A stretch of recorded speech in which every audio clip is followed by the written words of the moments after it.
Next is new majority, no turning back. So if it's okay, if I can have the panelists come on the stage. And then for today's event, it's going to be Dr. Randal Pinkett. So I'll give a little bit of introduction on Dr. Randal Pinkett. The panelists can come in. So Randal Pinkett is a co-founder, chairman, and a CEO, BCT Partners, a global research, training, consulting technology, and data analytics. And his mission is to leverage diversity, insights, and innovation to transform lives, accelerate equity, and create lasting change. Dr. Pinkett holds only 5 degrees, and I was like, are you kidding me? You couldn't do one more, right? 5, yes, thank you. Yes, clearly. It just makes me feel like I'm clearly not accomplished, so thank you. And he's authored and co-authored several books as an expert in emerging technologies, big data, analytics, social innovation, culture, and DEI. So really, really excited to have you, and I will pass the mic on to you. Thank you. Give Alpha a round of applause. So I want to begin with a very quick point of privilege. I had the honor of first attending this event in 2021 in the midst of the pandemic, and as I was indeed bored at that point in time, looking for things to do, I took it upon myself to write a book. And I announced that to the audience at that event in 2021, and I gotta tell you, it was like enlisting a bunch of cheerleaders. Folks were reaching out to me, emailing me, hitting me on social media saying, are you done, are you done, are you done? And I released the book last year, and so I just want to gift this copy, although he already has one, Data-Driven DEI, the tools and metrics you need to measure, analyze, and improve diversity, equity, and inclusion. I want to give this to John because he was my biggest cheerleader through that process.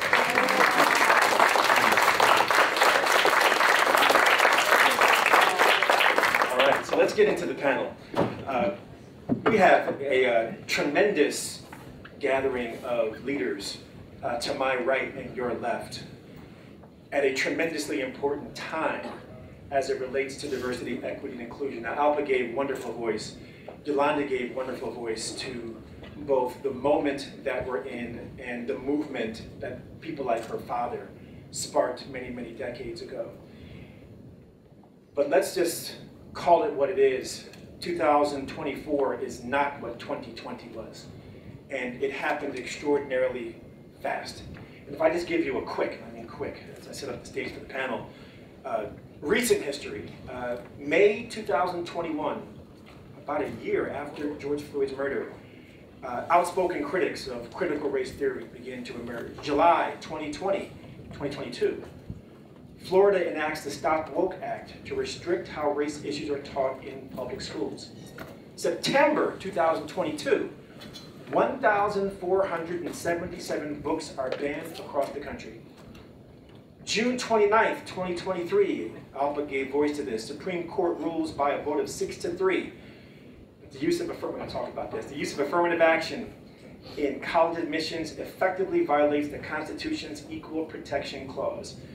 January 2nd, 2024, Claudine Gay, Harvard University's first black president, resigns amidst criticism. And now we find ourselves here at the end of Black History Month, February 29th, Leap Day, 2024, at a crossroads between what I would describe as the movement for diversity and now the movement for what I call reversity. And that's what we want to talk about for this panel. So let me introduce the panelists. Starting from my immediate right is Gwen Young, the CEO of the Women's Business Collaborative, a visiting scholar at the Elliott School of International Affairs, George Washington University, and former director of the Global Women's Leadership Initiative at the Wilson Center. Ms. Young has worked across the globe to promote economic development, good governance, and peace. She's developed strategy, programming, and advocacy in areas such as humanitarian policy, international affairs, and international development. She is a proud attorney, we discussed this, and she's worked as a professional advocate for women and human rights in corporate law settings with the ICTY and the Kroc Institute for Peace and Justice at the University of San Diego. Her career has encompassed a comprehensive array of international organizations, including the Gates Foundation, Médecins Sans Frontières, International Rescue Committee, and the Harvard Institute for International Development. Give a round of applause to Gwen Young. Next up is Sid Wilson, no stranger to this event, President and CEO of the Hispanic Association on Corporate Responsibility, also known as HACR. 30 years of corporate finance and Wall Street equity research experience to work closely with corporations, their CEOs and board directors, and chief diversity officers to increase the representation of Hispanics at all levels in corporate America. In addition, he directs programs and initiatives aimed at encouraging Fortune 500 companies to increase Hispanic inclusion in employment, procurement, philanthropy, and governance, featured speaker at numerous annual convenings, and quoted in many media outlets. In September 2022, President Biden appointed Wilson to serve on the President's Advisory Council on Advancing Educational Equity, Excellence, and Economic Opportunity for Hispanics. He also serves on the Governing Steering Committee of the CEO Action for Diversity and Inclusion. I think Accenture knows something about that. And then Wilson graduated from The Ohio State University with a degree in economics. Round of applause for Sid Wilson. Right, The Ohio State. I got it right. Next to Sid's right and my left, and find her bio, there she is, Prisca Bay. Prisca Bay joined the Asian American Foundation from the private sector, where she designed and launched philanthropic and social impact initiatives centered around women and communities of color. At PepsiCo, Prisca oversaw the Gender Diversity and Women's Strategy for the Global Diversity and Engagement Center of Excellence. She helped develop and launch a $100 million commitment to women and girls. Her prior roles include VP at Seneca Women and the inaugural director of the Women in the World Foundation. She began her career as an attorney at Latham & Watkins, received her BA from Columbia, her JD from Columbia, and her Columbia, hold on, let me get you right, Prisca. BA from Columbia College, Columbia University, JD from University of California, Berkeley School of Law, I got you right. And she serves on the board of the Roger Leheka Double Discovery Center at Columbia, the Korean American Community Foundation, and The List, a community of high-impact women in media, business, and tech. She's based here in New York City. Give a round of applause to Prisca Bay. And last but never least, to my far right, your far left, is Michael Garner, who was appointed New York City's first citywide Chief Business Diversity Officer by Mayor Eric Adams on February 16th, 2023. You just celebrated your one-year anniversary. Garner formerly served as Chief Diversity and Inclusion Officer at the Metropolitan Transportation Authority, known as the MTA. By creating new programs, Mr. Garner and his teams have been responsible for more than $20 billion with a B in payments to New York City and New York State minority and women-owned businesses. In addition, since his arrival, the MTA has improved its hiring of Blacks, Hispanics, and Asians by 20% across the MTA's 6 different operating agencies. Since his arrival at MTA in 2009, he's also designed the country's leading MWBE business development program based on dollars paid. The program continues to break down barriers for minorities, women, disadvantaged, and service-disabled veteran-owned businesses in New York State who would otherwise not have contract opportunities in the transportation industry. One last round of applause for Michael Garner. So my mic's acting a little funny. Let me frame my opening question to all of you, and we can begin with Gwen to my right. I want to begin by talking about where we are, the moment within which we find ourselves. I've seen research arguing that the public presentation of DEI attacks has been overstated, that folks are still doing the work. It may take a different form or fashion, but they're committed to the work.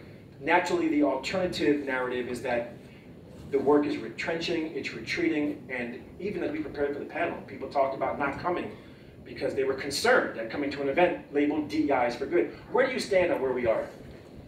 So let me tell you a little bit of where I stand by telling you a little bit about who Women Business Collaborative is. So we have 80 leading organizations that focus on equity in business. So that's getting people on boards, getting more women in technology, more people access to capital for women, and more women entrepreneurs and women-owned businesses. We also have 65 corporate sponsors, large sponsors like some of the ones mentioned, IBM and others, right? What we're finding is that the commitment is still there, right? The commitment is still there. The tactics may be different. right? With this kind of ruling, and I know we're going to talk about this later because Sid and I were talking about this before, what it exactly means is different than maybe what the public and the media is portraying it to mean. The commitment is still there. The tools might be different. So whether you're talking about allyship, executive leadership, training networks, that commitment is there. The metrics, and I want to talk about those a lot. I brought my stats with me today, but the dedication to the metrics and the data, and it's ironic that you brought your book, or not ironic, it's timely, is still there. But there's a fear. There's a fear of how you talk about it. So whether it's the language you use, and it's a fear of how you present it. When we talk to companies, some companies are saying we've done this for years, we're staying the course, we're going to continue to do this. Other companies are saying we're going to do it, maybe we're not going to talk about it as much. And then, I want to say that also DEI is not just talent, right? And I know Prisca is going to talk about this too. It's how you spend your money.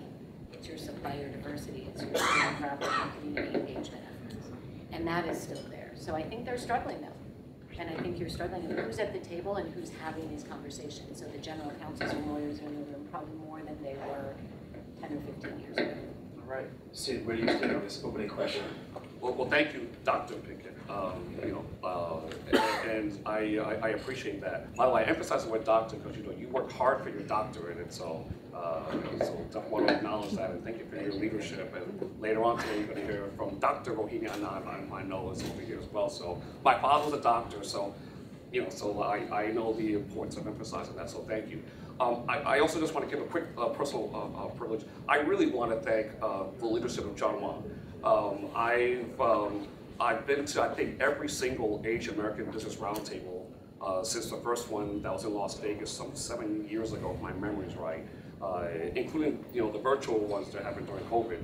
But John has just been an incredible leader, a great ally, a man of incredible wisdom, and certainly when he calls and says, "Sid, I need you here." For those that know me, I'm on the road about 156 days out of the year, about 150,000 miles of travel. So I just came up again from DC. But I will also say something really funny.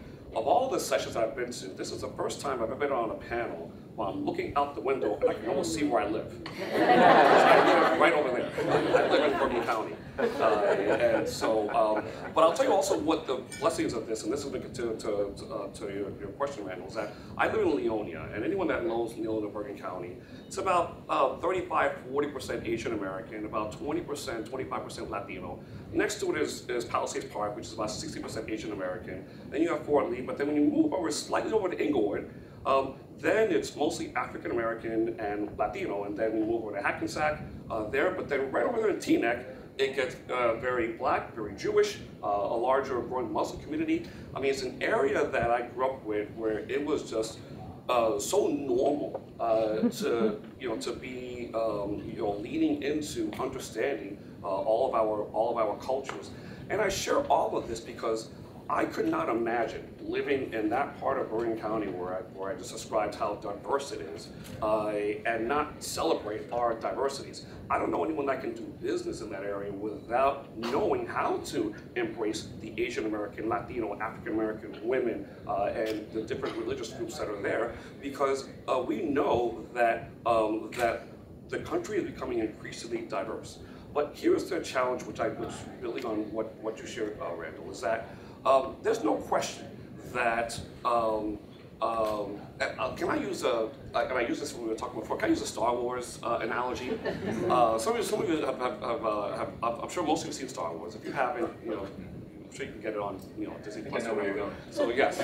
So, we remember the first Star Wars was like Episode 4, A New Hope, and they were trying to destroy the Death Star and all that stuff, but Darth Vader got away, and then the next one was like The Empire Strikes Back, and then you watch that movie and you see what Darth Vader does, and you're like, oh my goodness.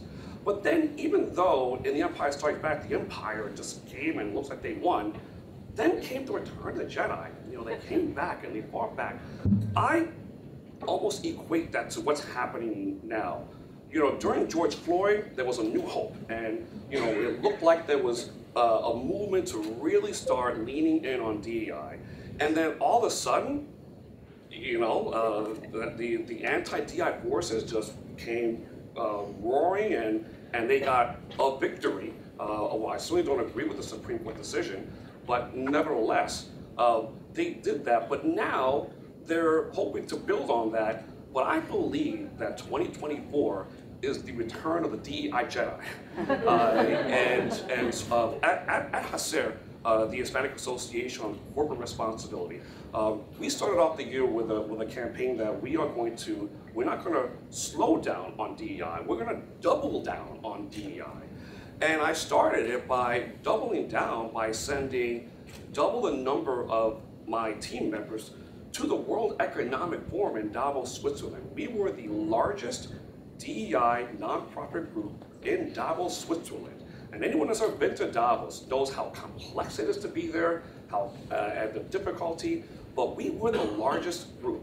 And I say that because when we were there, we had FaceTime with over 100 CEOs.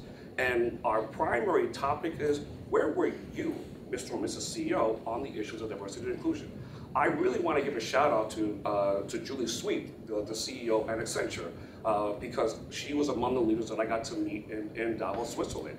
And and her position was very strong, that Accenture is a company that embraces DEI. And so I'm just really thankful for Julie, of course Yolanda, and so many leaders at Accenture, and so many partners that are here, recognizing the fact that this is not a time to slow down, it's a time to double down, but it's going to take courageous leadership for us to be able to say, we're going to step in, we're going to lean in, we're going to march together, sing hymns together, we're going to keep this movement going so that we can make sure that that true vision, that dream of Dr. King and Cesar Chavez and so many leaders that Luke Skywalker. So that's good. And Luke Skywalker can see that moment, but but this is not a time to slow down. This is a time to double down. Prisca, where do you stand on this question? I'm in. I can't think about where we are right now without thinking back to like when I wanted to be in DEI. I remember, 10 years ago telling my friends that my dream job is to be the chief diversity officer at a global Fortune company. And that was 10 years ago. I think right now that is the hardest job in America.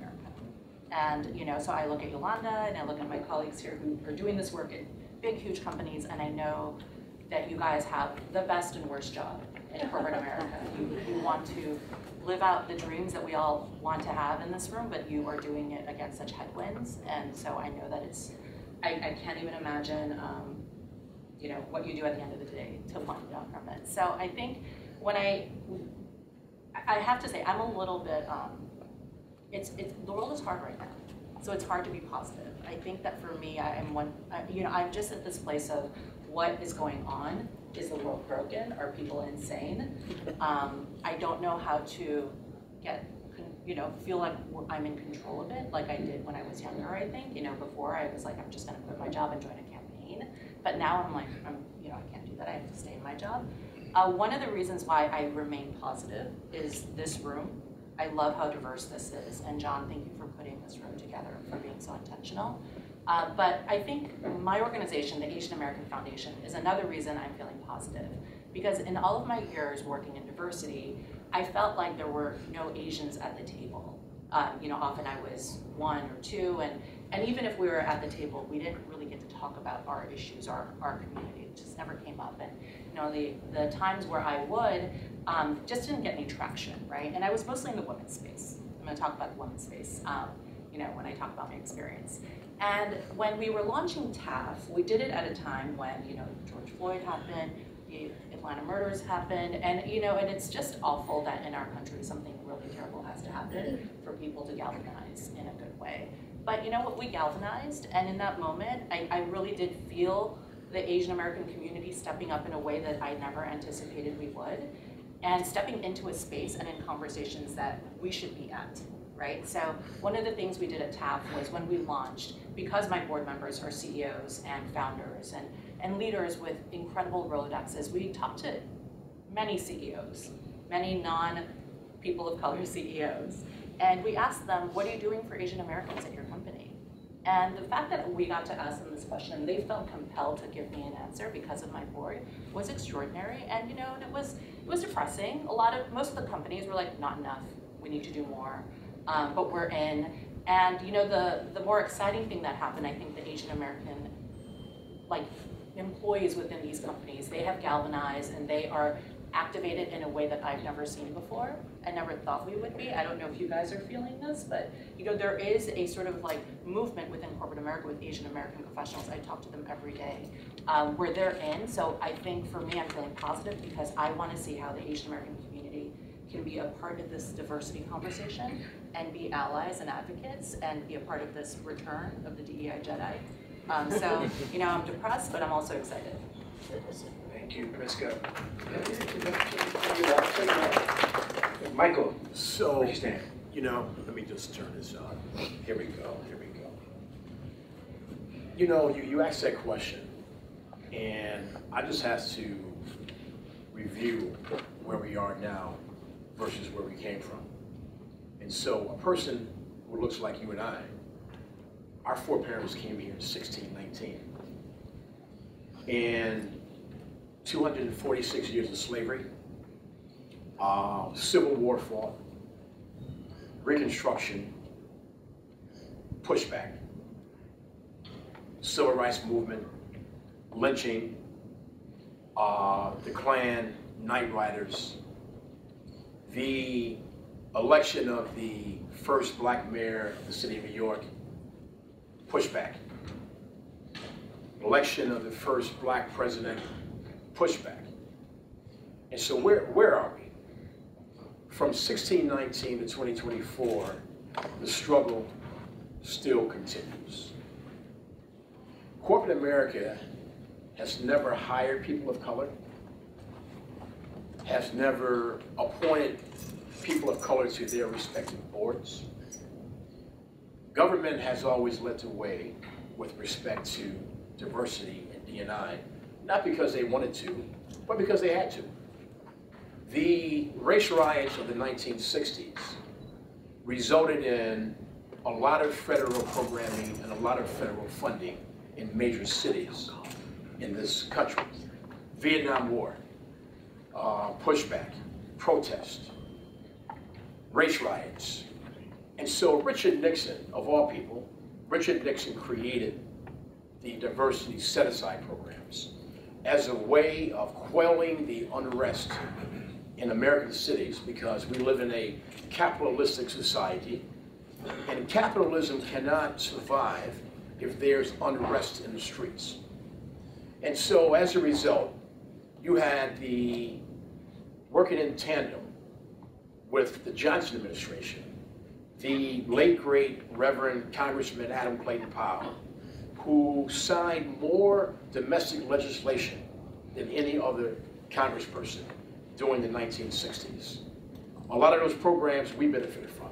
College student loan programs, BEOG, SEOG, grants that allowed a generation of first-generation blacks and Hispanics to go to school almost for free. You talk about Head Start, you talk about food stamps, you talk about domestic programming that allowed a lot of us to enter the mainstream. But then you had Reagan and there was pushback. So we're used to being pushed back, but we have to fight. We talk about George Floyd, and I belong to a family called the Garner family. And I lost a cousin named Eric Garner. In 2014, he was choked by a law enforcement officer in Staten Island. And it took us 6 years to essentially fight to get that officer fired. As a result, he lost his pension. So we talk about George Floyd, the lessons that were learned, John, was that when those officers were caught, when that officer had his knee on George Floyd's neck, those officers were fired and indicted in a week. And I will just leave you with this. The struggle continues. I'll leave you with this. After the the marching and the protesting, then what? Then what? Eric Garner's mother had the aptitude and the determination to go to Albany. And she got the Eric Garner anti-choking bill passed in both houses up in Albany and signed into law by former Governor Andrew Cuomo. Once the marching and the protest stops, then what? And so she was able to, now we live in an area where no other parent should worry about a law enforcement officer putting their respective child in a chokehold. It's illegal. Once the marching stops, you still got to protest, you still got to execute. And so I would just say this, that we are in an era of execution. I'm optimistic. On the last day of Black history, I'm optimistic that we're going to move forward. We're going to galvanize, we're going to organize, and we're going to move forward. It's not like the extreme GOP right is saying all of this and executing this, and we're not standing still. We're going to fight back. So you all touched on some really great themes in your opening commentary.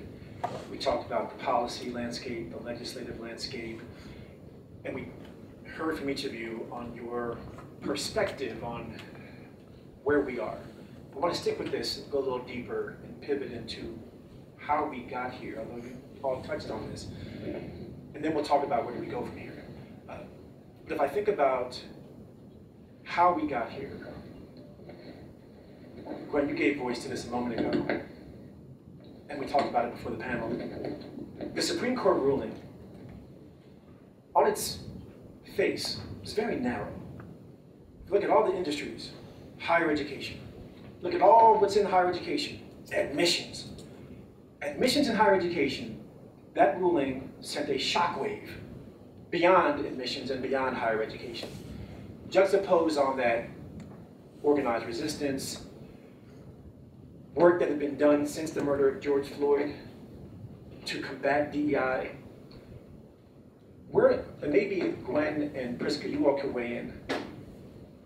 My sense is that, and I say this with all due respect to your legal background, that the lawyers in some ways have been overreacting out of risk aversion, out of concern that they're going to be next. But where do you sit on that issue? Are they next, or are we overreacting? And how did we get here? I'm just going to chime in very quickly to say that I haven't practiced law in many years, so I can't speak with any. Fair enough. But I will say this, and I apologize to the lawyers in the room. I do think that lawyers are very risk averse and not maybe the most strategic sort of voices in the room. And I think that this moment calls for strategy, and it calls for things that maybe the lawyer shouldn't be in the room while we think about what we do next. Can I say something with it too? And I think lawyers are risk averse. I haven't practiced law in a long time either, but I deal with a lot of them. They are risk averse, but there's there's two other overlays to this which I think are pretty important, and they're positive and negative.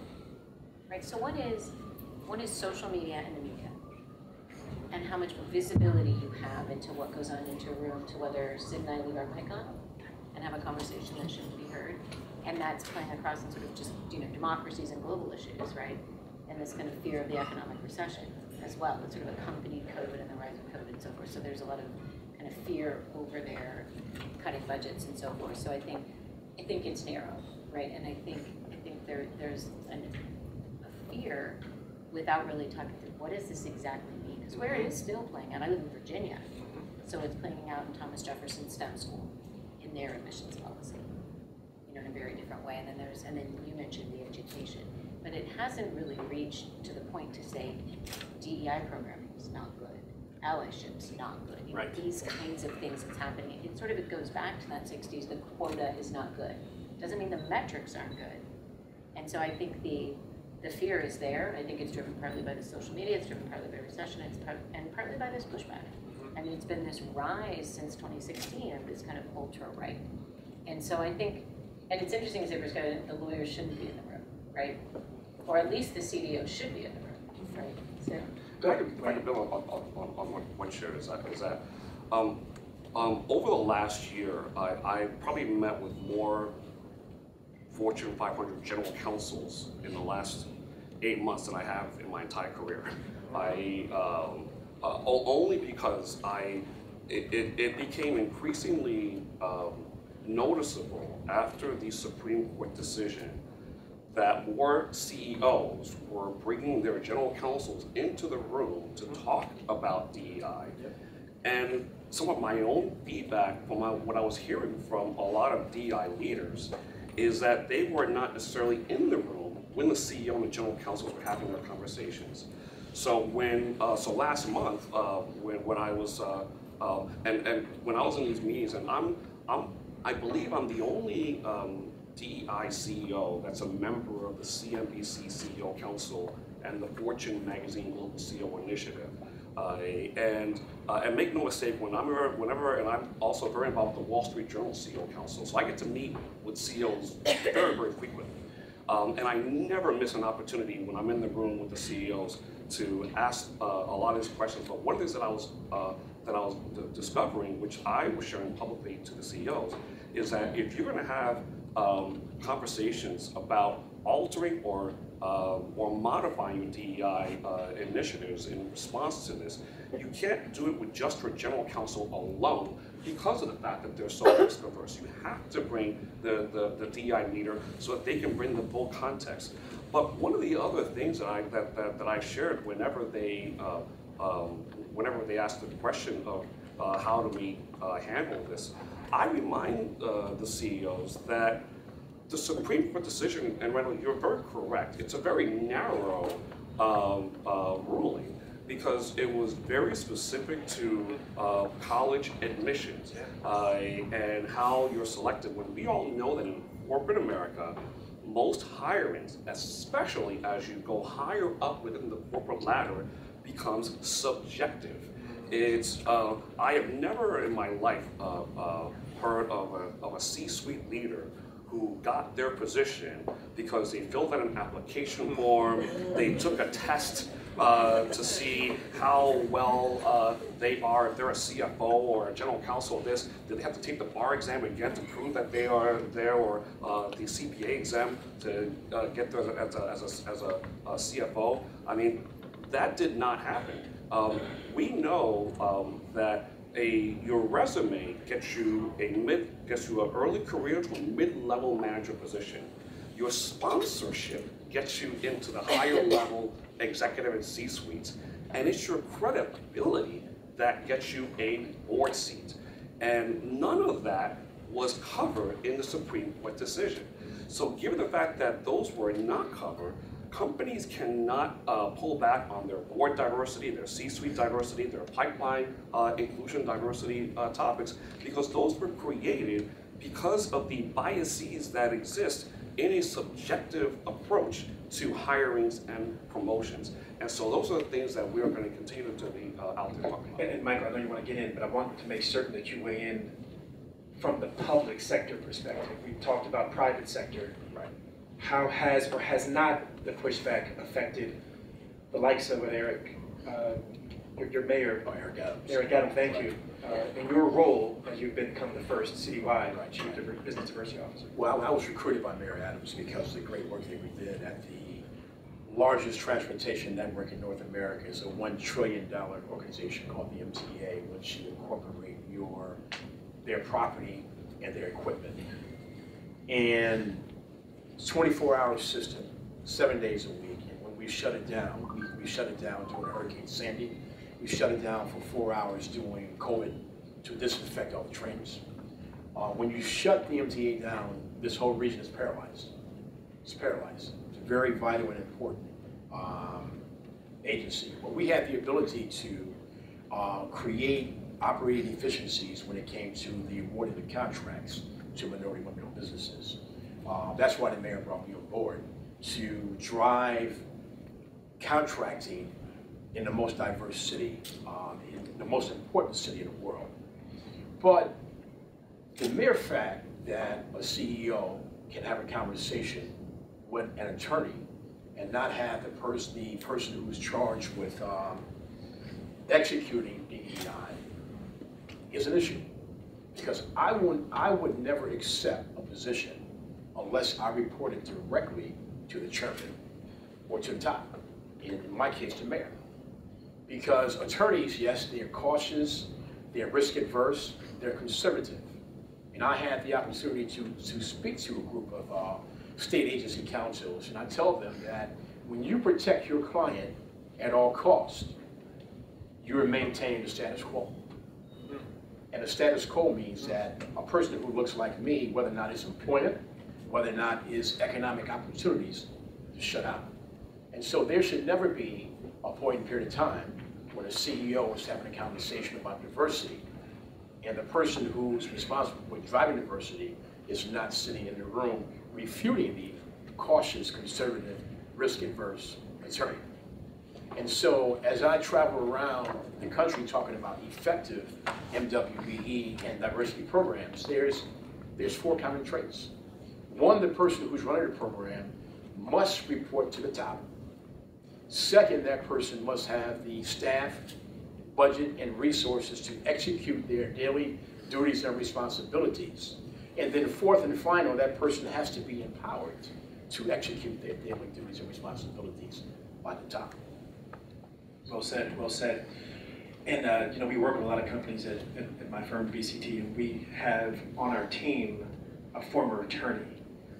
And I found it surprisingly helpful to have him on the team when we're getting into these discussions where the general counsels are at the table or the policymakers are at the table. So let's pivot now to where do we go from here? And I want you all to start getting your questions ready. I'm hoping we'll have time to engage the audience.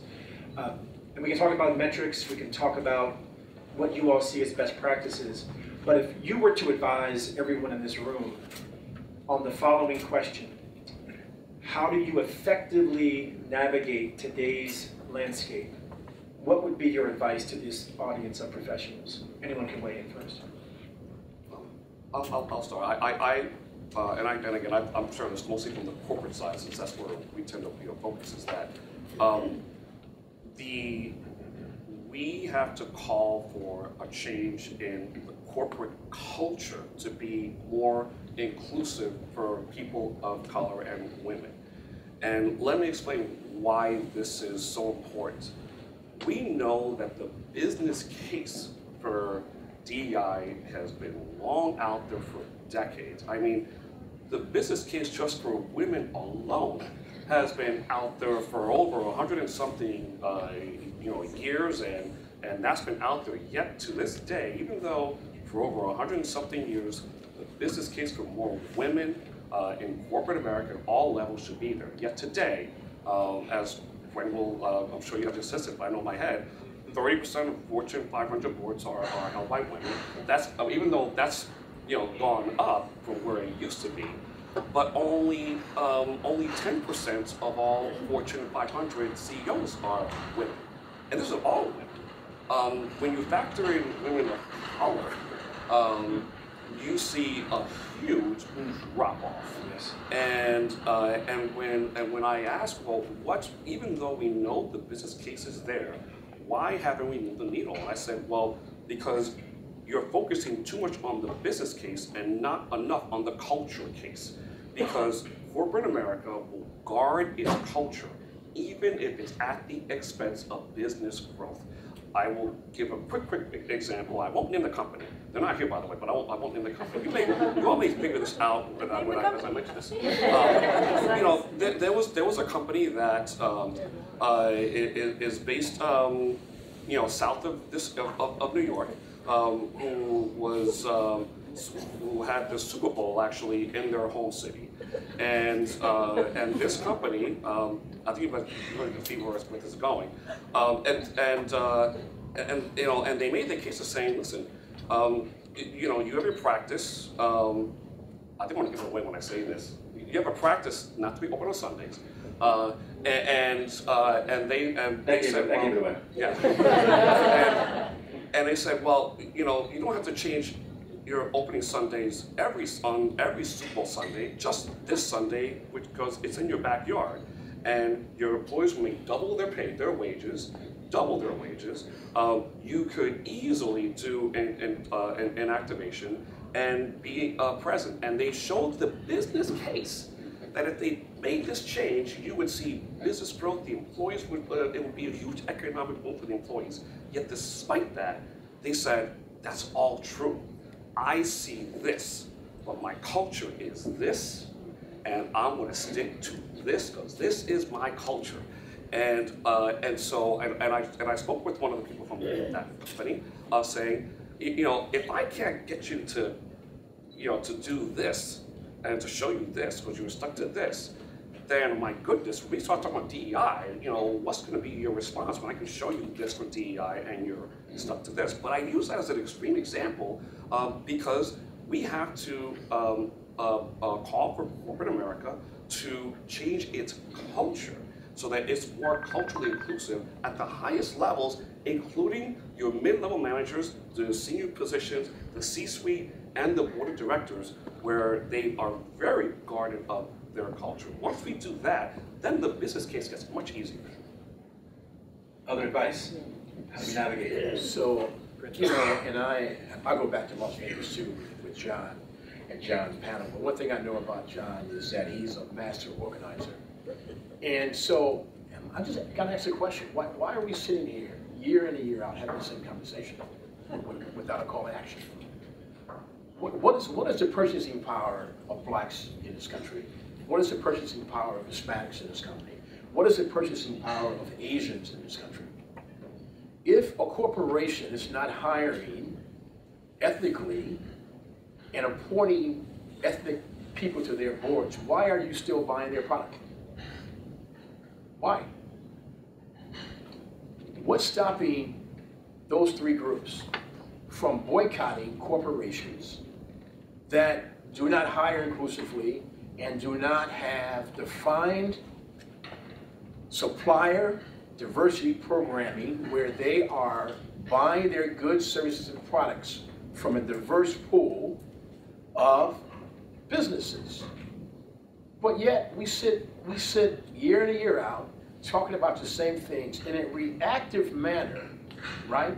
What is the difference between 13 Southern conservative attorney generals sending a correspondence to the Fortune 100 companies in the world and tell them that if you do not dismantle your DEI programs, we're going to sue you?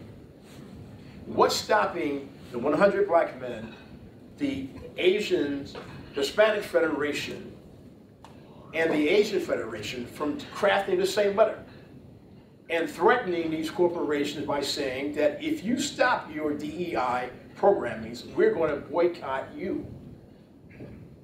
So we need to get out of this reactive mode, stop talking about the same thing year in and year out without taking action in order to empower people of color in this country, because the Constitution did not even recognize me as a full person. I was property.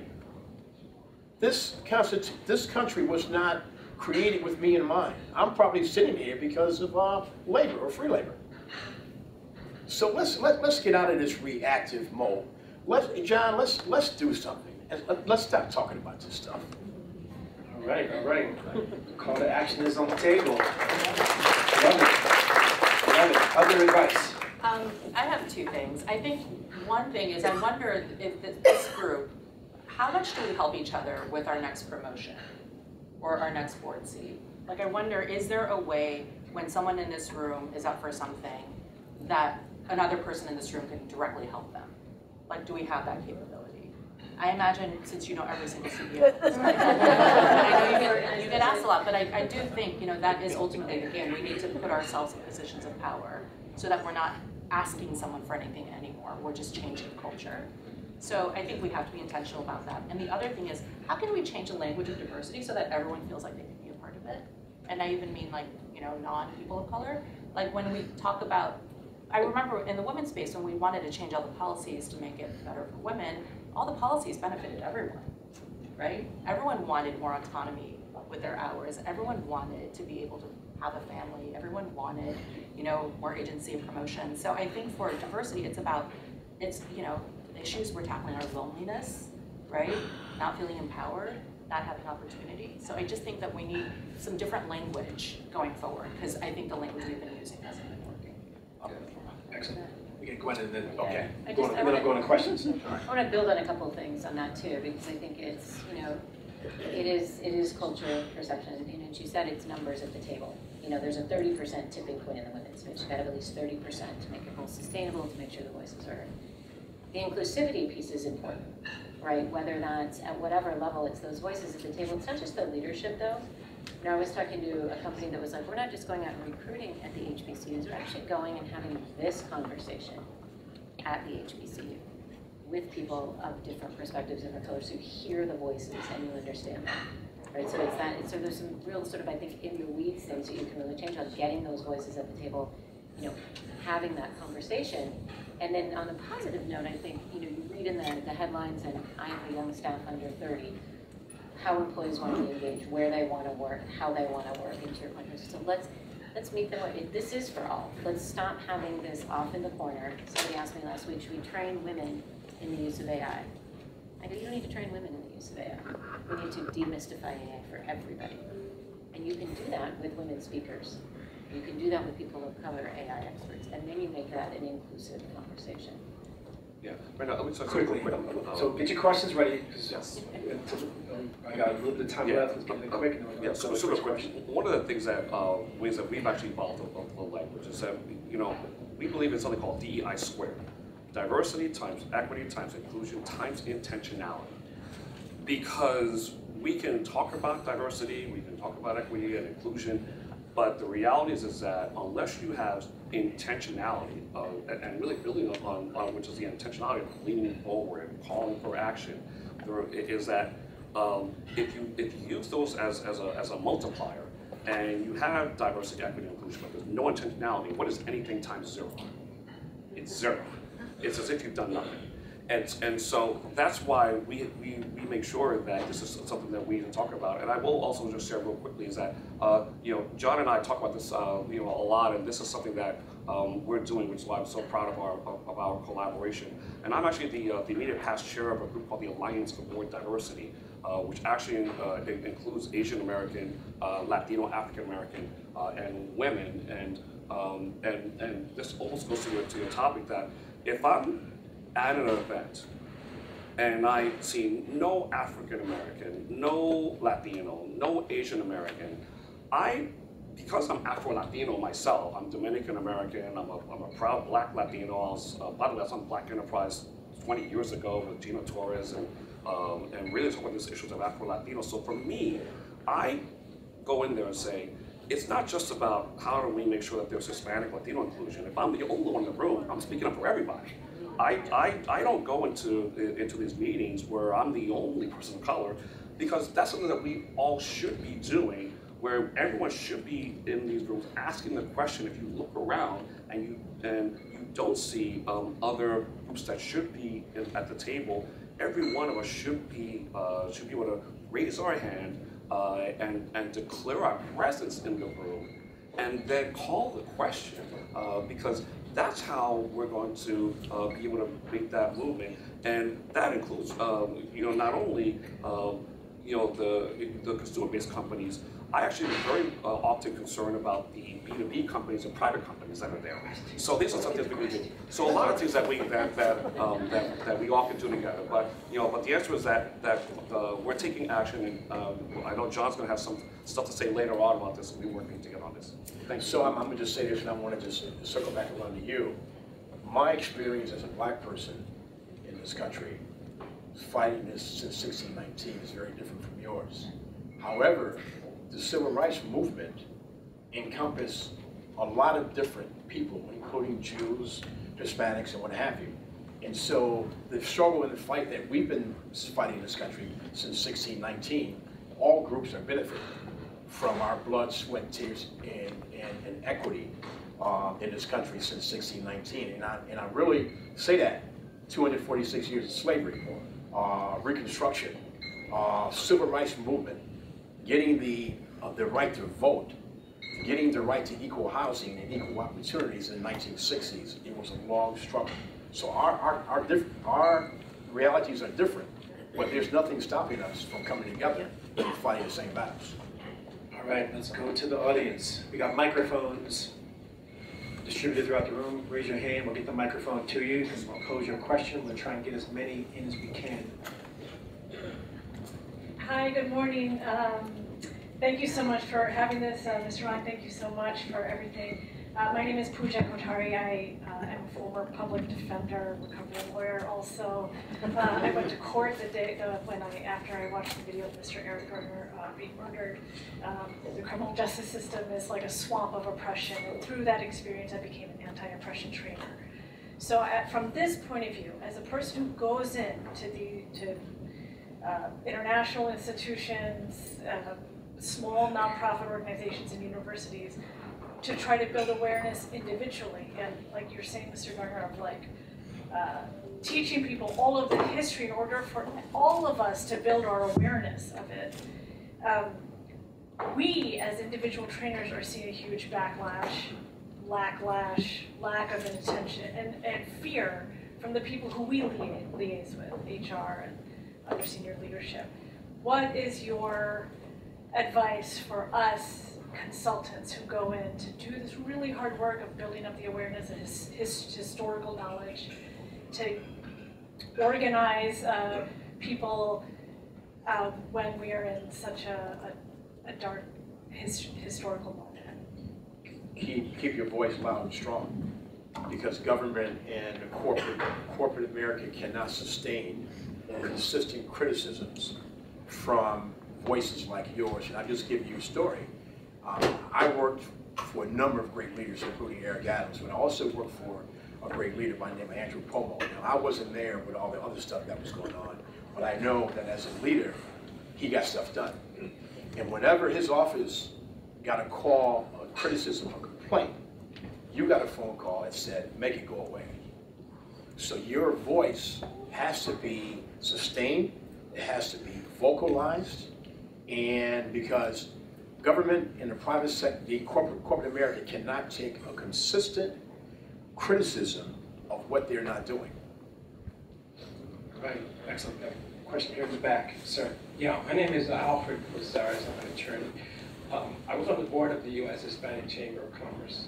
So to answer your question, Mr. Garner, why aren't we called to action? So let's talk about the Hispanic organizations.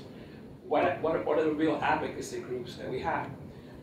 U.S. Hispanic Chamber, when I got on there, they basically get all their money from corporate America, so they're not going to bite, the hand that feeds them. So the other Hispanic Federation, which they can do great work, but they solicit funds. They're a foundation. They're not an advocacy group. So what's the advocacy group? What is the group that's not getting funded, that is created for this purpose? That's, to unite us, to go and fight back for call to action. Which group is that? Sure, I'd love to answer that. I'd love to say it's HACR.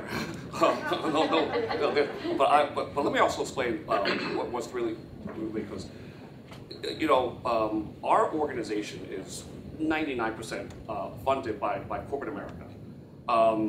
But we are a non-for-profit who has a mission to advance Hispanic inclusion in corporate America.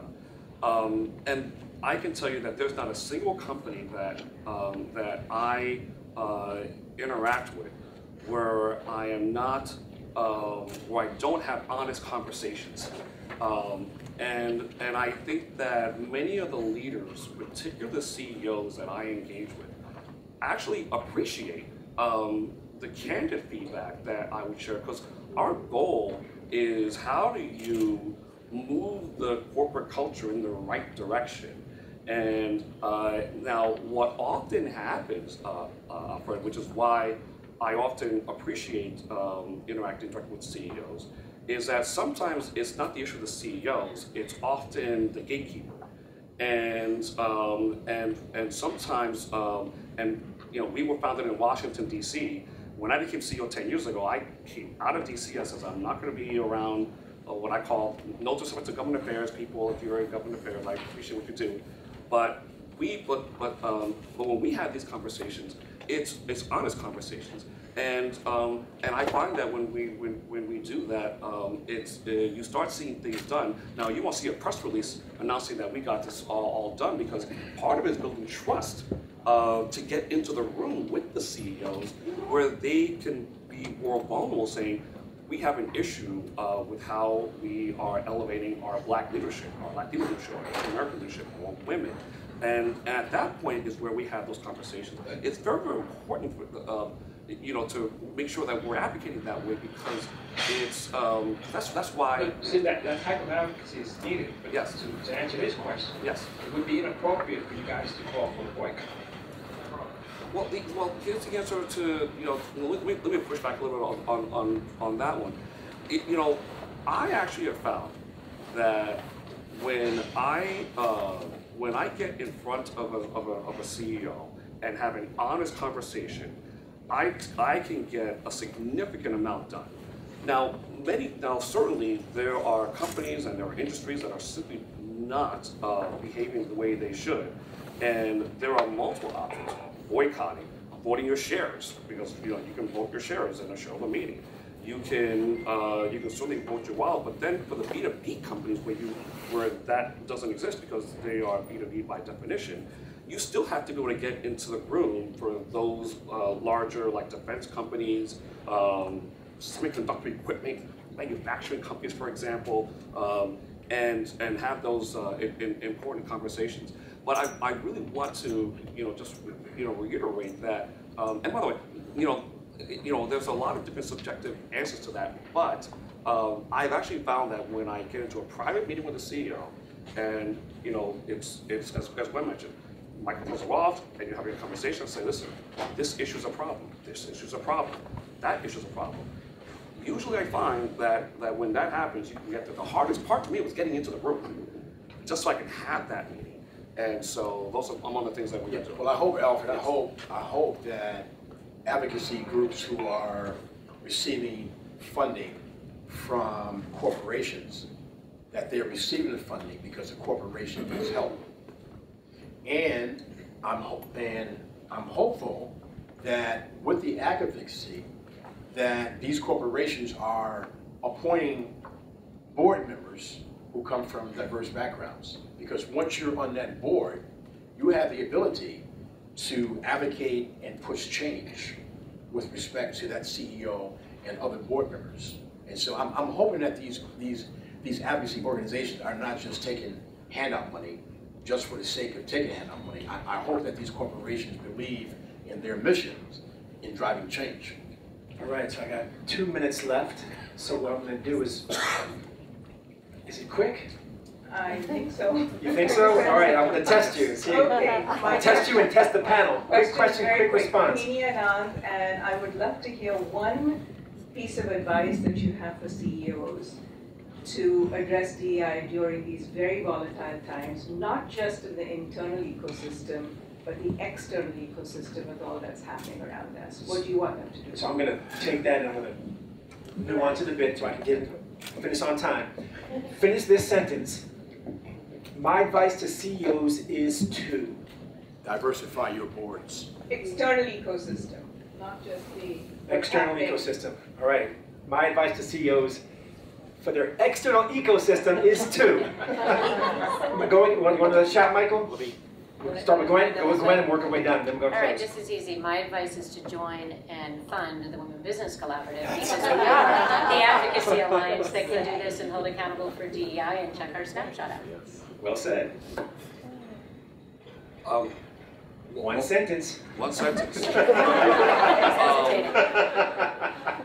Diversify your own surroundings so that way you are more exposed to leaders that could be as part of your executive committee, your board, and when you go outside of your company to lean into different cultures so that way you're more likely to embrace and be able to lead by example and have your chief diversity officer be the quarterback of what you're doing, like you're the one that's leading. That was an incredible sentence. That was an incredible sentence.